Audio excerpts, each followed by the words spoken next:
Every story begins with the land, with people who dare to grow, to lead and feed the world. This is the Let's Talk Agriculture podcast, where Africa's voice in food and agribusiness meets the global stage.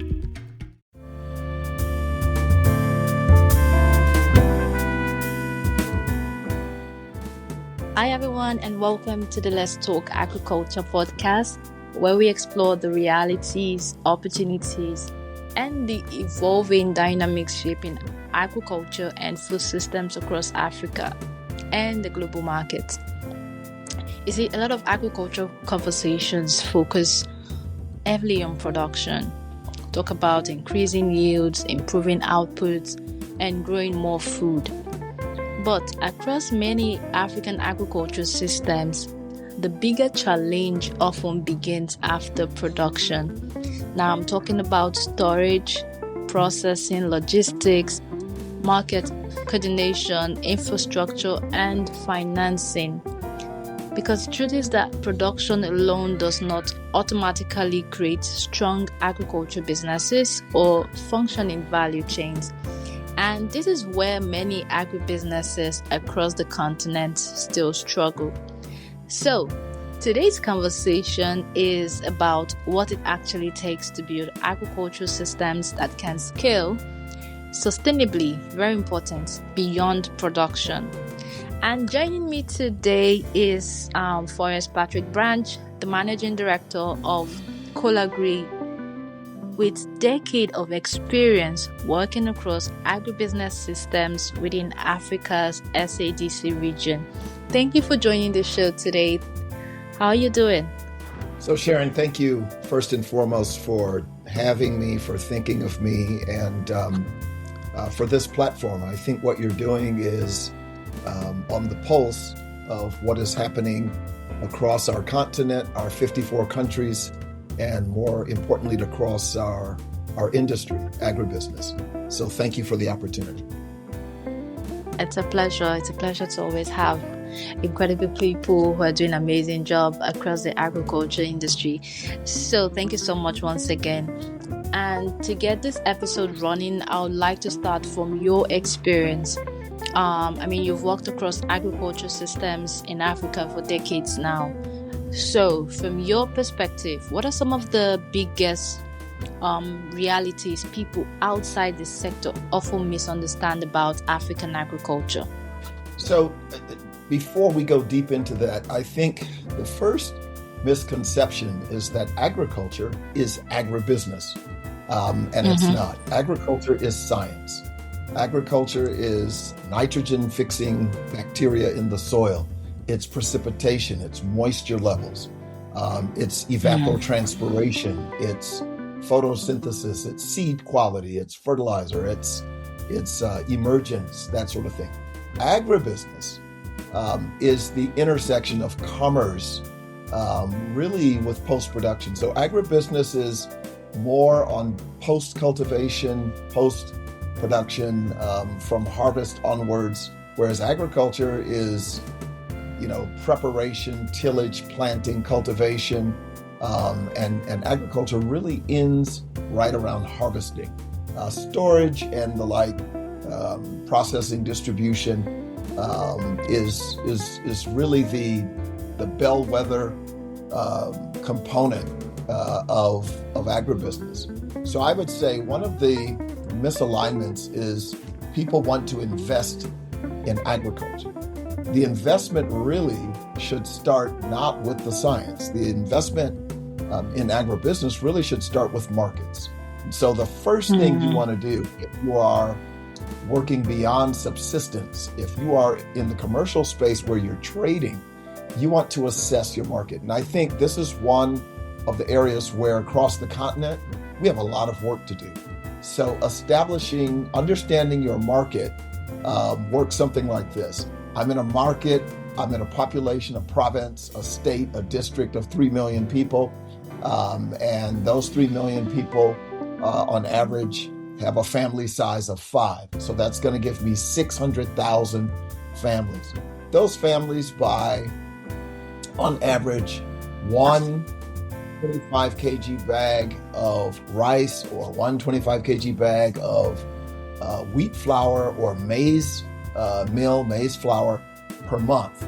And we know that it takes 40 25 kg bags to make a ton.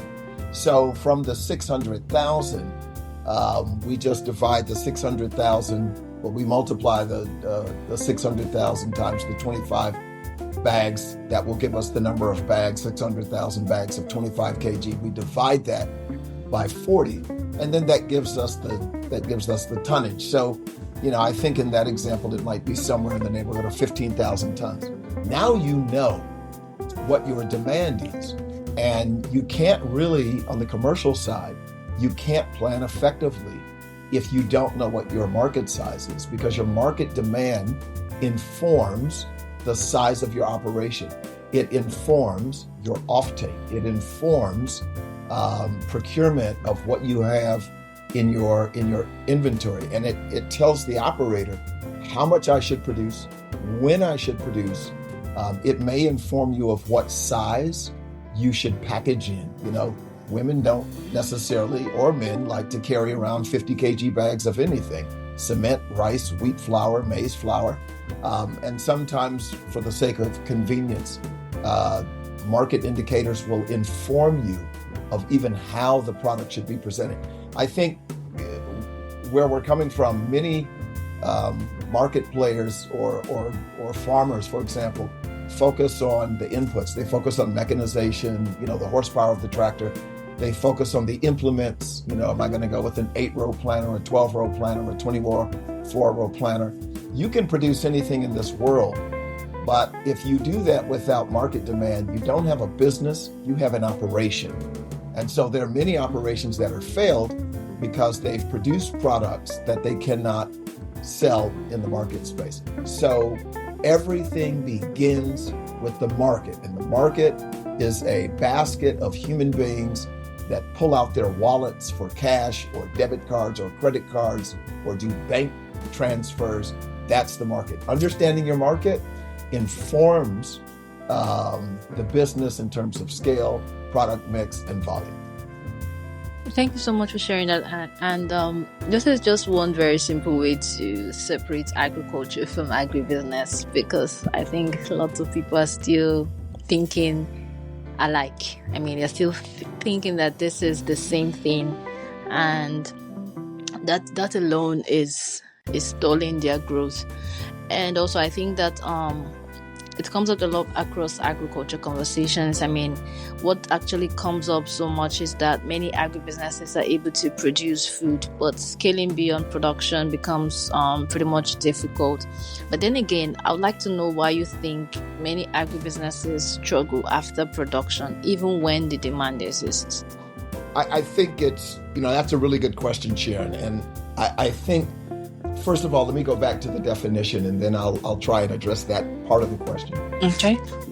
There is a difference between agriculture and agribusiness.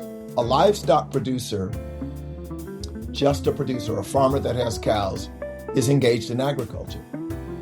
Someone that lives in Lagos, Nairobi, Johannesburg, Cape Town, Windhoek, Lubumbashi, Kolwezi, Kinshasa, can be as involved in the livestock industry and not own a single cow.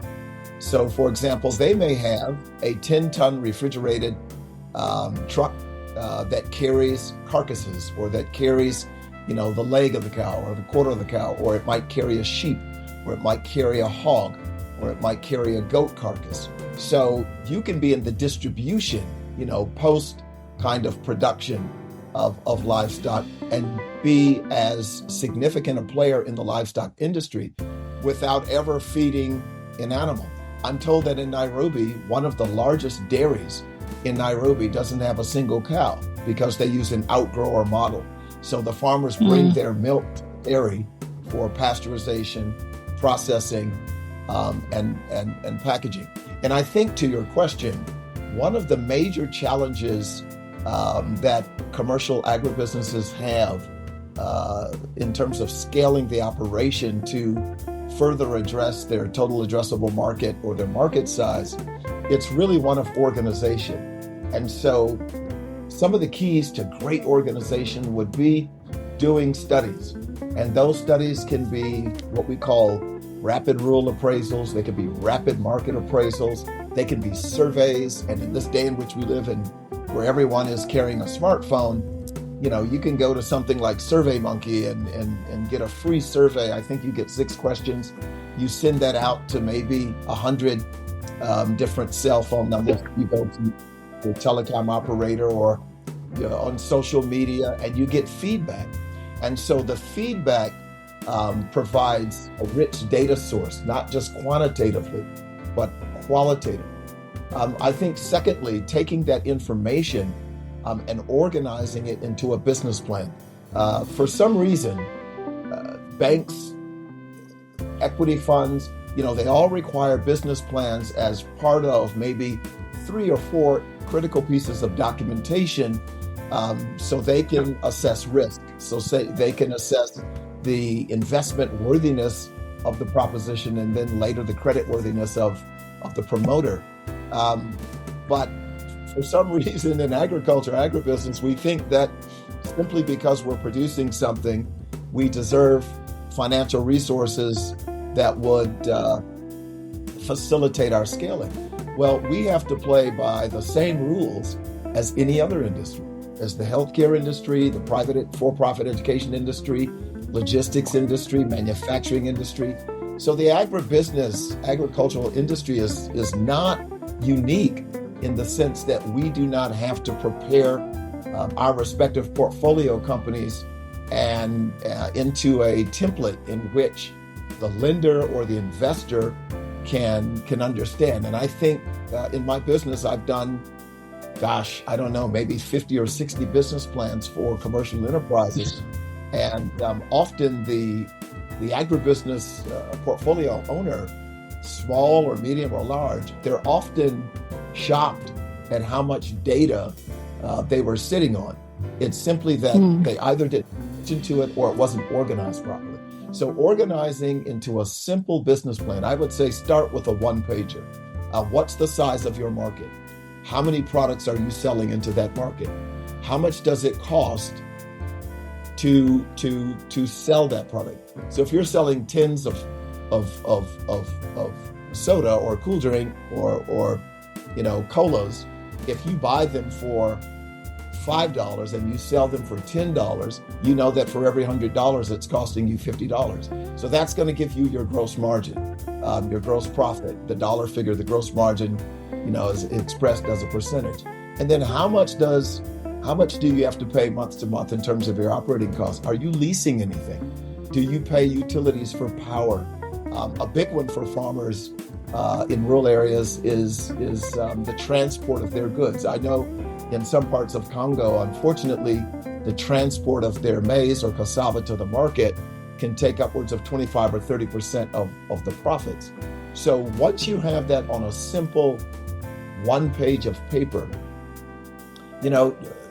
get one of these university students that's studying accounting, or someone that works for the bank, maybe a relative or a friend or someone in your network, and sit down with that person and say, I want to get as close as I can to a standard bank business plan or fund business plan. The last thing I would say is, if you know of banks or grant makers or equity funds in your area, make sure that you pay attention to the template that they use, because I've also seen a lot of farmers, quickly just throw some numbers on Excel and think that they have a business plan. It says nothing about marketing. It says nothing about the management.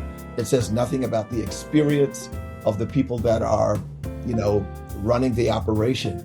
So make sure you pay close attention to the templates. And every bank has a different template. Development bank might be a little bit more flexible on things like collateral.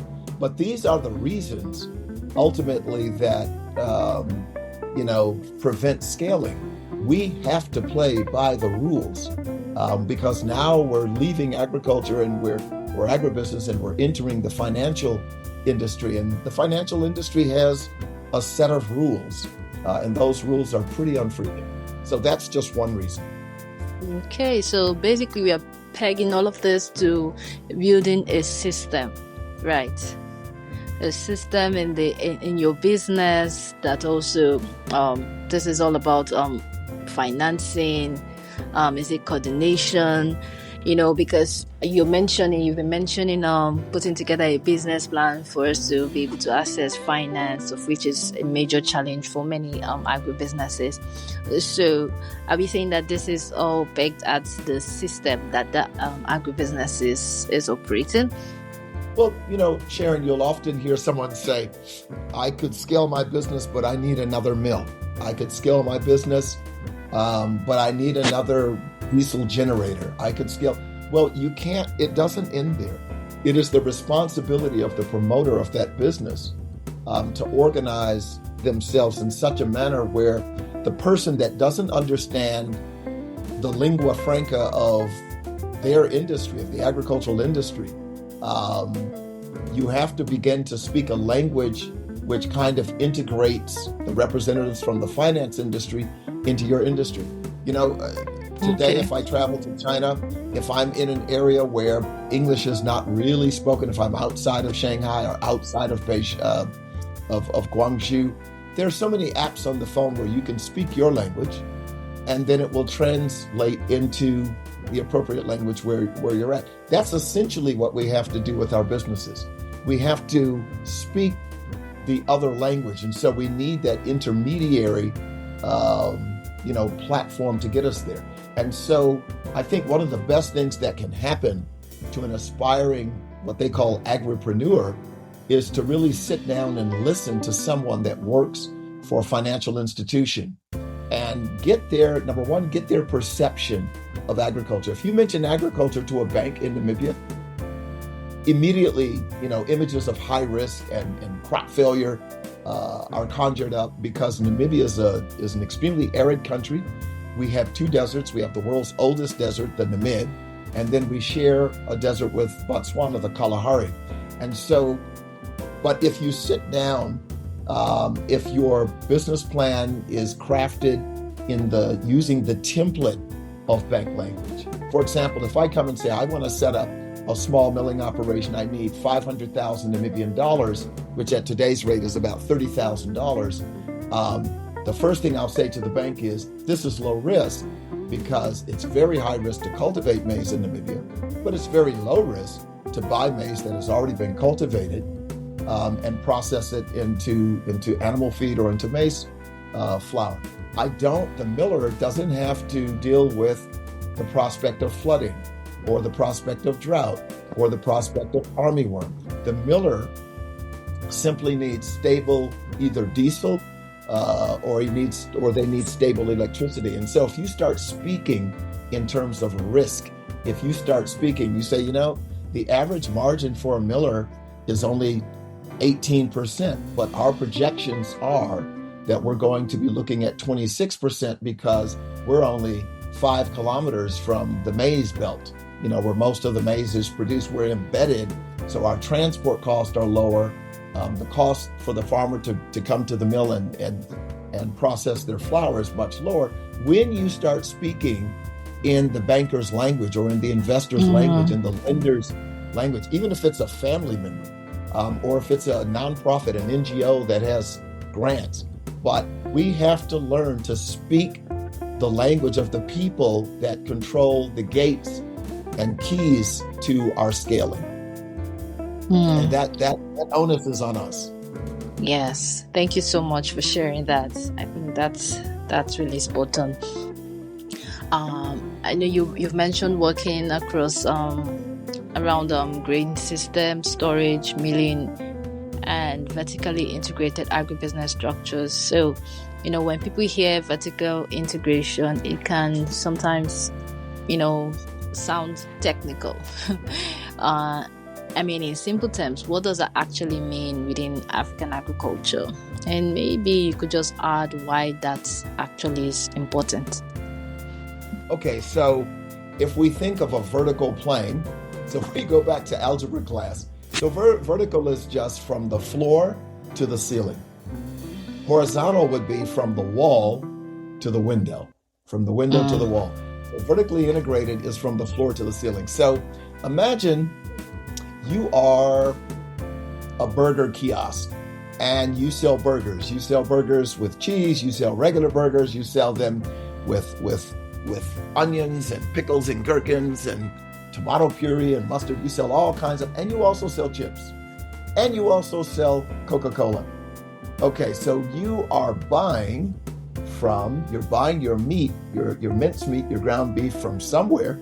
And so if that relationship gets disrupted, that poses a shutdown risk or a slowdown risk or an inventory risk to your company. If you're making chips from potatoes and you're buying potatoes from the marketplace, and all of a sudden, some big hotel buys a bunch of potatoes from the marketplace, and for the next 2 days, there's no potatoes, you don't have any chips. So when you're not vertically integrated, you're dependent on your supplier. And Michael Porter, who was a Harvard Business School professor, created a model called Porter's 5 Forces. I won't go into it, but I would encourage you to just, anyone listening, to just Google that. It's a really good way of assessing risk and where you are on the competitive landscape.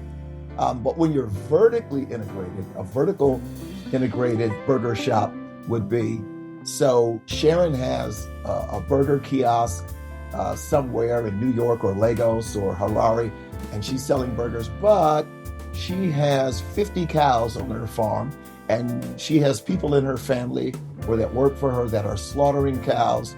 They have cold storage where there's frozen beef. So anytime she needs frozen beef, she's got access. If she runs out, if there's no beef in the market, she's got beef in her cold storage.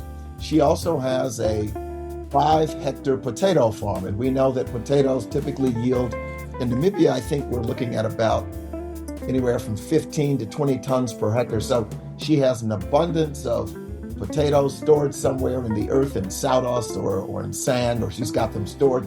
So anytime she needs potatoes, she's secure. She doesn't have to depend on other suppliers.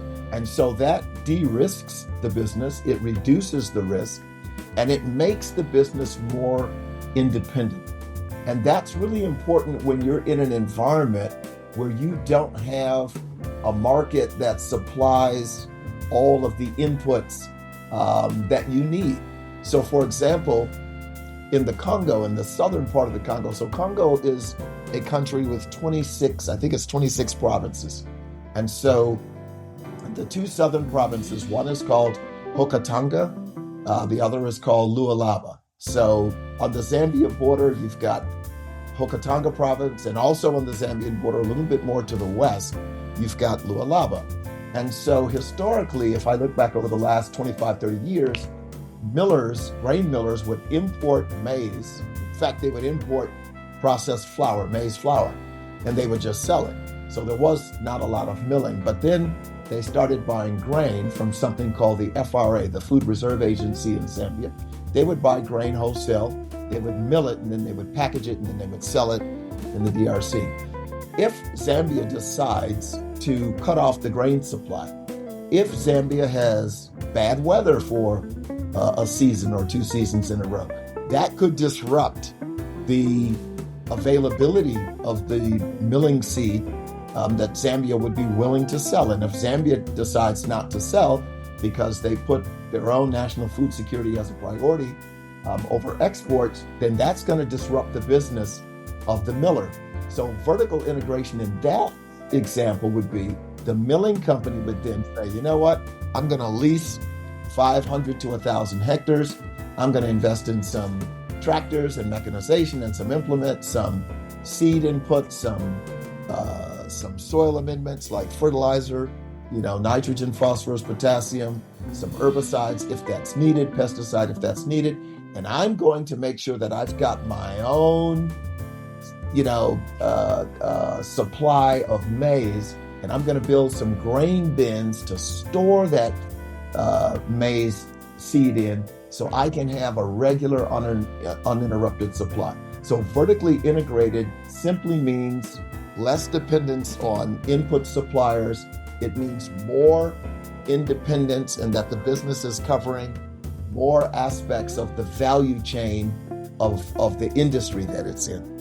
So it's really a risk management mechanism that guarantees your supply chain or improves the probability of the sustainability of supply chain. It's a big fancy word, but it's really insurance. That's in one word. Vertical integration is insurance. Yeah, that's a fair question. And I really do believe it, but it depends on the context. If I were a spice processor, there was a time where Nigeria, there was a time when I was in university in the 80s, Nigeria produced almost all of its rice. You may not believe that today if you're a Nigerian, but I remember when $1 was only like 40 kobo. And so there was a time, for example, if you were a spice producer in Nigeria and you're producing, what is the spice? Ginger. Nigeria had the best ginger in Africa. European companies that were importing sought out Nigerian ginger, for example. If I were a processor in that environment where there was such an abundance of ginger, or if I'm making starch and there's such an abundance of cassava, Nigeria is the number one cassava producer. Congo, Democratic Republic of Congo is number 2. In that case, you don't need to vertically integrate because, the supplier power is kind of limited because it's a buyer's market. There's so many producers, you can kind of pick and choose which producers you want to deal with. But if you're in a case like Kolagri, which is based in, southern DRC, and there's very little, I think in our province, it was estimated that it was around 45,000 tons that were produced in our entire province, somewhere in that neighborhood of maize, at least 45,000 tons. I think the production was higher. The production might have been more like 70,000 tons, but in terms of what farmers were willing to sell on the market. So in that kind of environment, if you're coming in on a commercial scale, you need to add that to your capital expenditure. You need to add that to your initial startup cost, to your initial budget.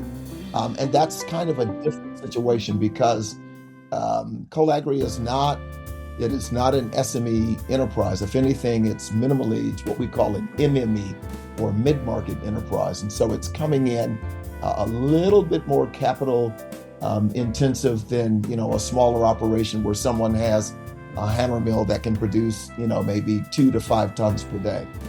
For the farmer who is scaled a little bit smaller, they have to make a decision. And the only way they can make that decision, they have to look around them probably in a 20-kilometer radius. And they have to say, for example, do I need to vertically integrate? Are there enough suppliers? Because this is the criteria for the decision. If there are few suppliers, I may need to become a supplier for my own business.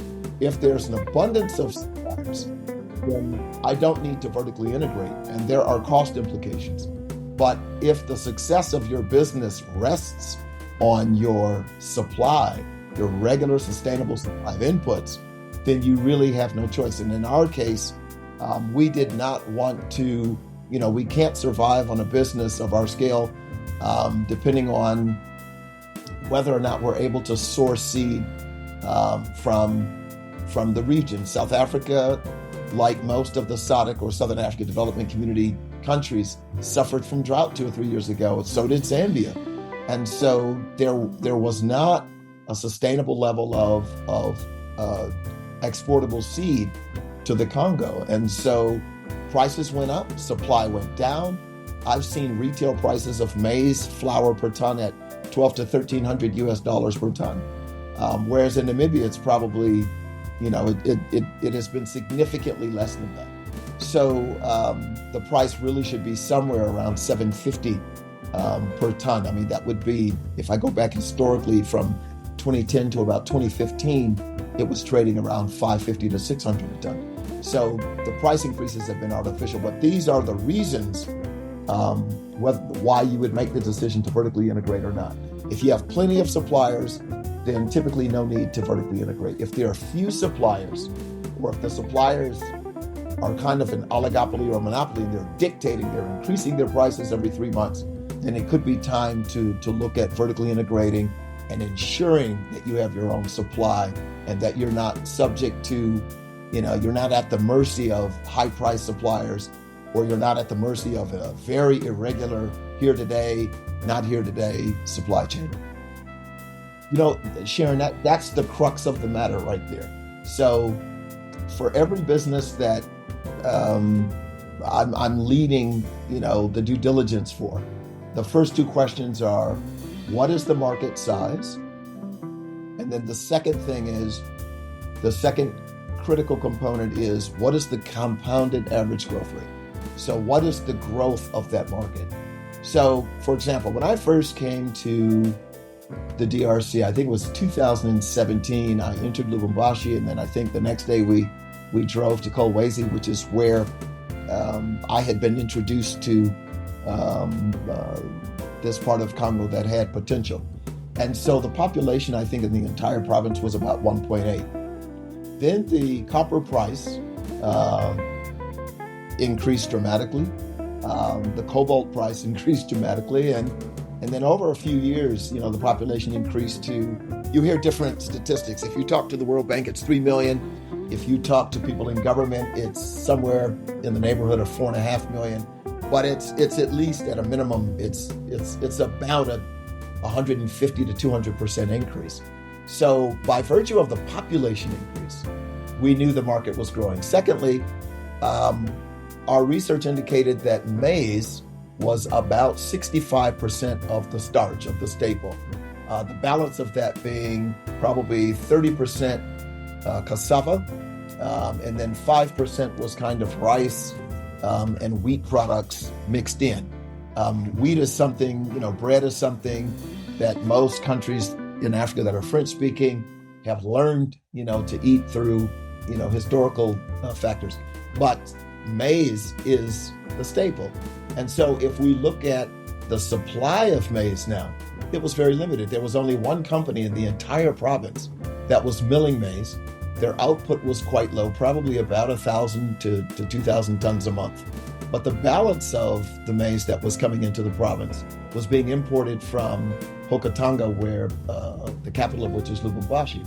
And even then, only about maybe 50% to 2/3 of demand was being met. So we knew with population boom, the population wasn't organic. The population explosion was coming in as the copper prices and cobalt prices and mineral prices increased.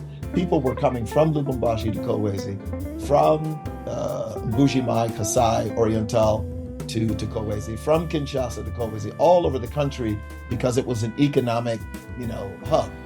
So that's kind of dangerous to build your business on, because if the mineral prices go down, then people go back sometimes to their respective towns and that sort of thing. But the 2 points are, know the total addressable market. That's the part of the market that you can serve. And then know the growth rate. And if you don't know the growth rate, you can follow the population growth rate. It's a decent indicator. May not be an exact indicator, but it's a decent indicator for growth, particularly of anything in the food chain: dairy, beef, poultry, fish, grains, fresh produce, fruit and veg, that sort of thing. So population growth is a pretty decent indicator if you don't have documentation. And I'd say the major challenge, one of the reasons why small SME, agribusiness or agricultural operations, why they face such steep challenges across Africa is the extension officers typically do not provide that kind of data. One of the best services that the agricultural extension officer can provide is liaising with the customs officer, because the customs officer will say, oh, from this country, from your neighboring country, we're bringing in this much dairy. We're bringing in this much tomato. We're bringing in this much potato. We're bringing in this much poultry. If I know a country that imported 20 million euro worth of onions from Amsterdam. Now you can imagine in a province what 20 million euro of production of onion would mean. And I can tell you that there are about 2 or 3 cooperatives, some led by women, that certainly have the capacity to produce those volumes. So once you know from customs what's coming into your country, you can say, hey, wait a minute, that's an indication of demand. So if we know that, Nigeria is importing, $500 million worth of tomatoes from Cameroon, then you know that you can produce $500 million worth of tomatoes locally, and you can compete with Cameroon. And if you can't, you can at least get 10, 20, 30% of that $500 million a year market. So that's how we have to look at things. No, it's really a pleasure. It's a pleasure just to speak to, fellow colleagues across the continent in the industry. I'm a seventh generation farmer, parents from the South. I think Mississippi is probably the second or third largest rice grower, sugarcane producer, cotton producer, aquaculture, catfish, that sort of thing, freshwater fish. So, it's in my blood. I came to Africa in, September of '89. I passed through overnight Nairobi. I came to work in Malawi for a couple of years, and, agribusiness just was staring you in your face. And that was the time where South Africa was still not open because of the system that they were living under at the time. But I said, in Southern Africa, this place is going to be a major economic hub for the world one day, once the politics and the governance is sorted out. And so now farmers have the opportunity to participate. I think the banks, your platform, Sharon, is so important. And I think, I would invite bank officials to pay close attention to this platform that you have, or I might even recommend that when you have people from this industry, that try and also expand your audience to the investment community, the banking, the funding, equity funding community, because I think the two are missing each other in conversation. And I think the more they understand each other, it's almost like one is a Monday, Wednesday, Friday business, the other is a Tuesday, Thursday, Saturday business, and they kind of miss each other. But the potential power that exists, the synergies that exist between finance and agribusiness would actually bring an end to imports of food products in Africa from many different parts of the world. I can tell you that the DRC is the biggest food aid recipient, which is kind of a paradox, because it's also one of our biggest mining countries in Africa. I think Nigeria is one of the largest food importers.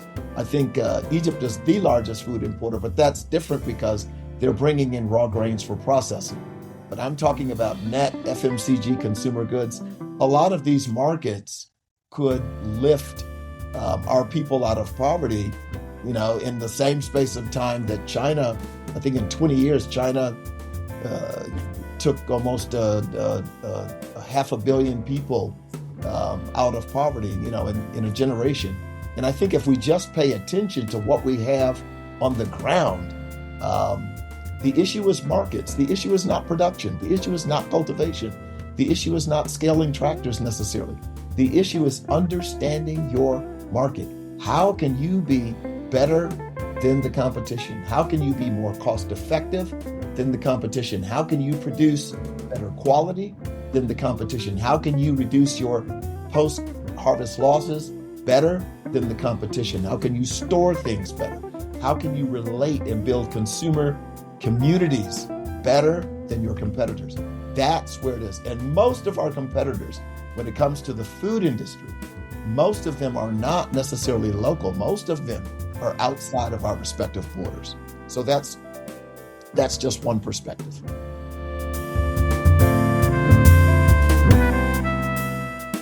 You have been listening to the Let's Talk Agriculture podcast, a production of LTA Studio. Keep the conversation growing. Follow and share wherever you get your podcasts.